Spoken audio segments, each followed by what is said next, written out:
as I just looked up that tweet from Brett Okamoto regarding, regarding someone stepping in, underneath that tweet, I saw Nick Diaz just tweeted, "I'll fight all you pussies, make some money, bitch." Nick? Good old Nick Diaz there, who's coming out of the woodwork finally. I watched him. When's the last time Diaz fought? Was it Anderson Silva, right? Anderson Silva, yeah. Jesus Christ, dude. Years ago. The sport's changed. I don't think it's a shame because I'm a huge Nick Diaz fan. He's like, I'm such an old school Nick and Nate fan. I don't see how Nick can compete today.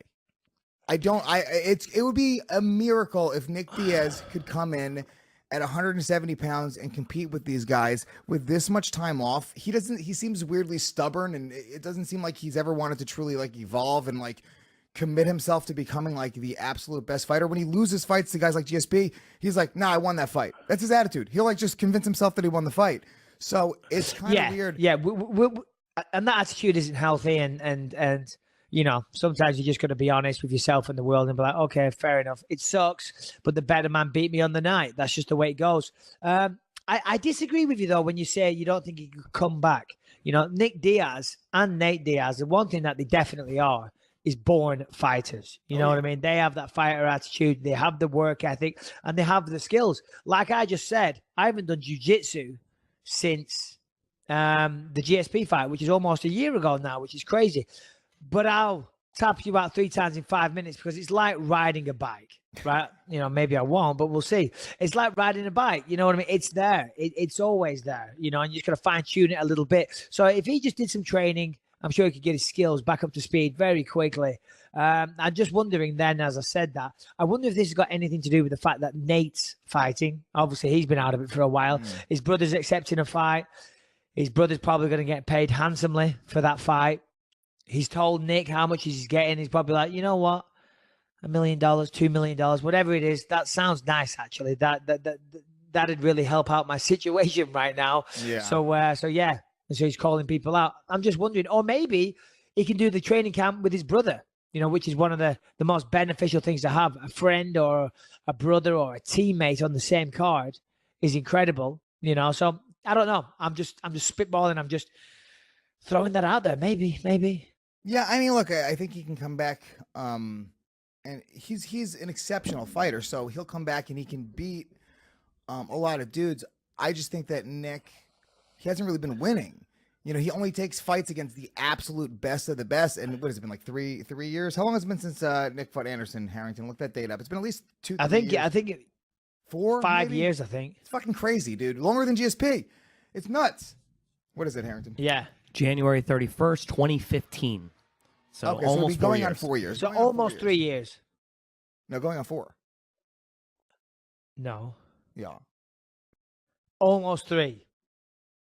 Do I have to do this on the podcast, Liz? Yeah, do it. January 31st, 2015. 16, 17. We're not at... Oh, January 31st. Mr. Hollywood. Maybe you need to show up those math skills. No, because I thought it was the end of year fight. I thought it was December 31st. Yeah. All right. I did. I thought it was the end. I thought it was the end of the year. So all right. See the way I admitted it super fast. Oh yeah, I'm wrong, Lewis. You were right. Just saying. You hate it. But Michael Bisping does not like being wrong. I wanted to because we're gonna wrap up here somewhat soon. We still have time for questions because we didn't do any last week. I want to get to those. We'll do the questions in a second. I wanted to just say, talking of right and wrong, did you see Kevin Lee and McGregor wannabe Dillon Danis going back and forth? Apparently they did some training together recently, and Dillon Danis is supposed to be the jiu-jitsu phenom that's getting off to a great start by all accounts.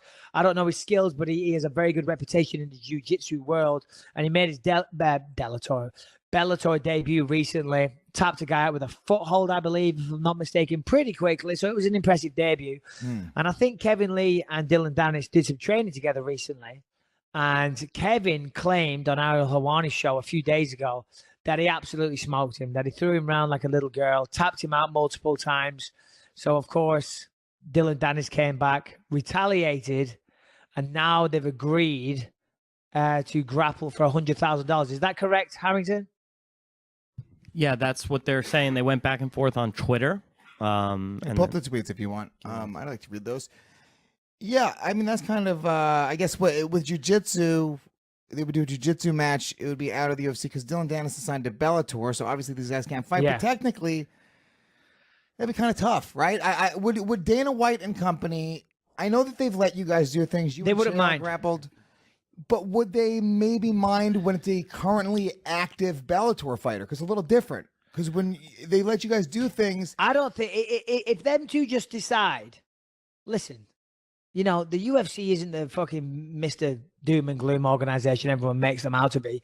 If two guys, just like me and you, if we want to put 100 grand in our grappling match next week... You don't want to do we that. We can do. There's nothing to stop Kevin Lee and what's-his-face, that fucking tool right there. Nothing to stop them two getting together, grappling, and putting $100,000 on the line. You know, no, I don't think there's been any talk of any promotion or doing it on TV. I'm assuming that they would probably want to market it in one way or another. But I mean, I guess if it's in a gym, who gives a shit, right? But what about this? Maybe, what if they wanted to do maybe not, but on pay-per-view, you know, on some website, some grappling thing? Do you think that the UFC would allow Kevin Lee to do that with a publicized thing? And you know, it's a conflict of interest. I think so. I think so. As long as it wasn't in another MMA promotion, I think they'd have no issue. I think the bigger play for Kevin Lee here is that he was saying, listen, Conor McGregor really looks up to Dillon Danis, you know, from a jiu-jitsu standpoint. And I just pimped him. I just threw him all over the place. I made him my little bitch. And if I did that to Dillon, who Conor thinks he's the man, then here's what I do to Conor. I think that's Kevin's play. You know what I'm saying? That's his way of getting a little bit of spotlight out of it. The one thing that they do say is that you shouldn't tap and tell. That's an expression that's used in the jiu-jitsu world. If you're in the training room and someone catches you in a submission, you don't really go off and publicize that and talk about it. It should stay on the mat, but whatever. All good. Fair play, Kevin. Mr. I'm the new, let's just say I'm the new Strikeforce champion of the world.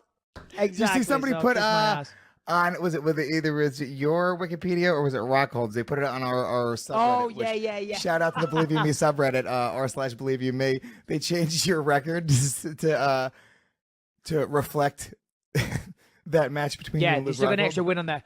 Lewis, I'm really sorry. I'm going to have to run the bathroom again, man. I'm sorry. What is going on with you?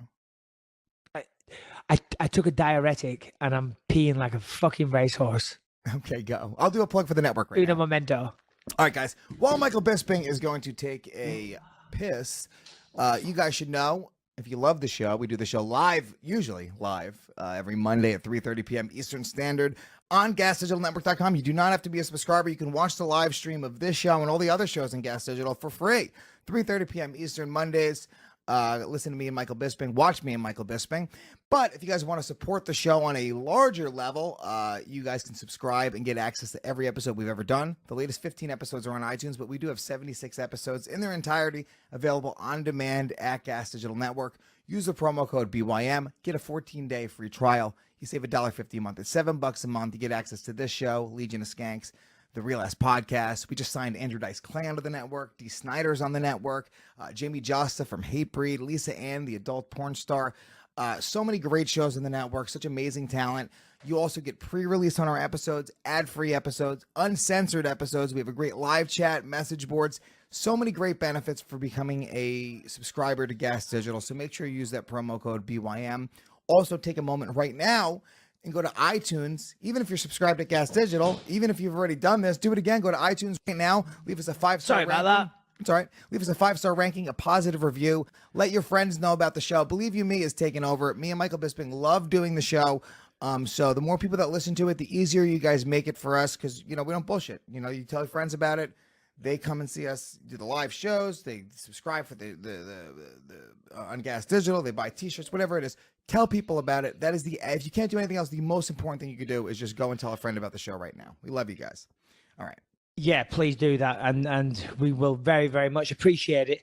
And I will be wearing one of your T-shirts, Lewis. I was joking earlier, by the way. I know you will, Daddy. Huh? I know you will, Daddy. Oh, come on. Do you think I wouldn't do that? I was just busting You're your gonna be in my balls corner. playing around. We're gonna have a pretty intimidating corner. Oh, I can't wait. Yeah. Can't wait. It's going to be great. I did. Where's this at? Is this at the Hard Rock? Hard Rock Hotel and Casino, The Joint, 2,500 people. could be pretty intense, dude. I fought there. I fought there when I won the Ultimate Fighter. So when I said to my wife we were going to be there, she was like, "Oh, great! That'll be nice. It'll be a little nostalgia, you know." Oh yeah, hell yeah! I hung Little out with trip down memory lane. Matt Serra and Jim Norton yesterday. I did the UFC Unfiltered podcast, and Matt Serra was showing me a couple